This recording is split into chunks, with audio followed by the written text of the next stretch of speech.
things you need to know about canvas before you go and purchase yourself a bunch. Canvas comes in two varieties. It comes in pre-primed and raw.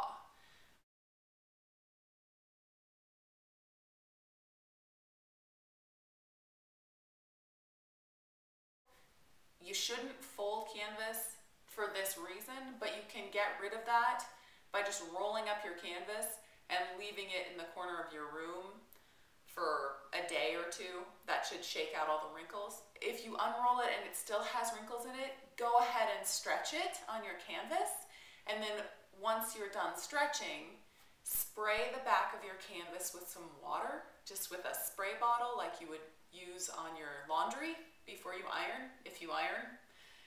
And that'll just kind of pull everything back together and it'll be okay. You cut your canvas so that it is 2 or 3 inches bigger than your stretcher.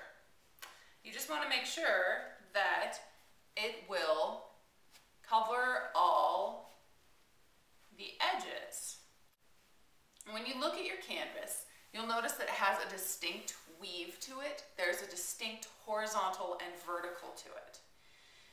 That you want to keep parallel. You want to keep the horizontal fibers parallel to the horizontal beam of your stretcher, so that when the canvas gets wet while you're gessoing it or when you're spraying it with water, it pulls equally on your stretcher.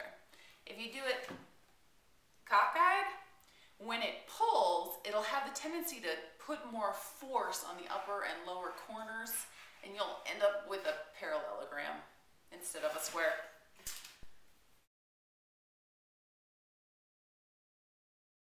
You're gonna need a couple tools to do this. The first thing that you're gonna need is a stapler, right?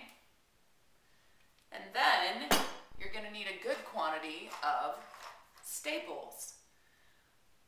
Don't go much bigger than 5/16. If you go bigger than that, they have a hard time getting into your stretcher. Another nice thing to have, although it's not a necessity if you have strong hands, is this. This is the canvas stretcher. So the short sides of your canvas get stapled in first. You fold over the first side. Give it 3 good staples in the center. Go to the other side of the canvas. Pull it pretty tight. Try not to death grip it. You don't want to rip the canvas, but, you know, show it who's boss. Give it another 3. Now you're going to move to the back of the canvas and do the same thing. You're going to put 3 more staples in the center.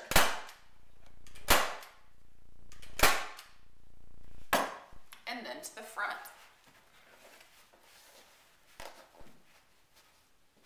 And here's where this guy comes in handy. You grab onto your canvas. This little nub at the bottom is your rocker that goes against your stretcher bar. Put the canvas in there, and then you can rock your canvas backwards. Put in 3 more staples.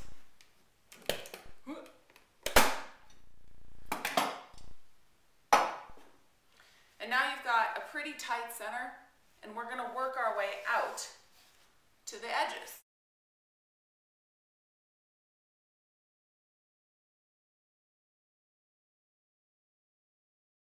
Now, there are multiple ways to do a corner.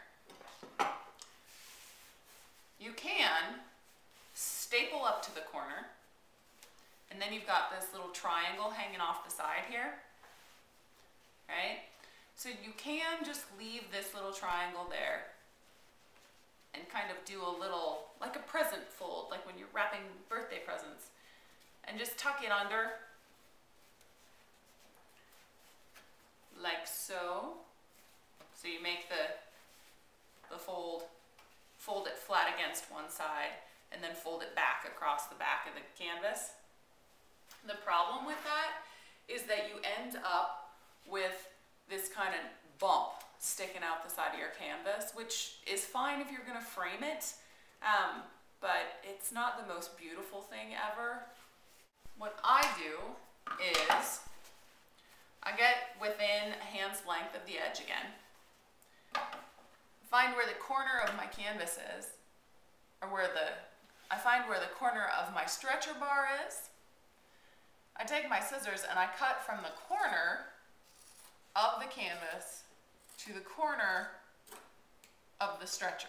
So now you have these two triangles hanging there.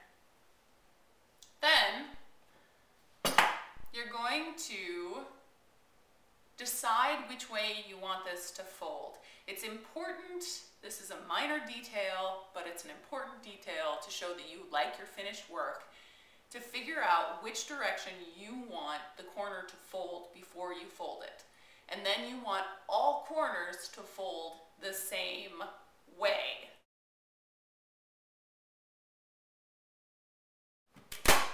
So, we're going to staple to the corner, tuck it under,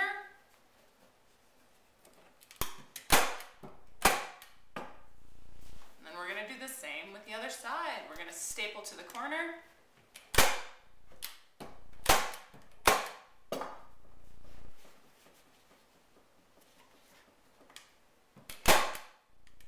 and fold it under. And now you have a very smooth transition between your canvas.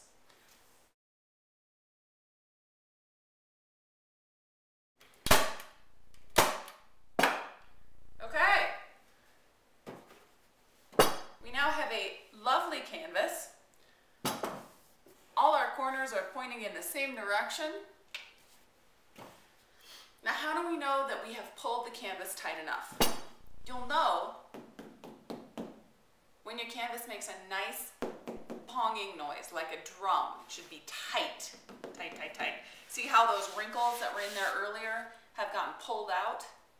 So, the last thing you want to do before we move on to gessoing is this corner.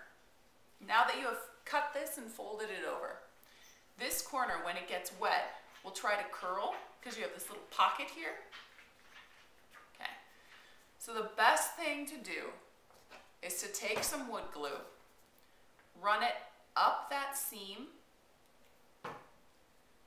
flatten the glue out with your finger, making sure there's not a lot of excess just running all over the place, and then setting it aside to dry.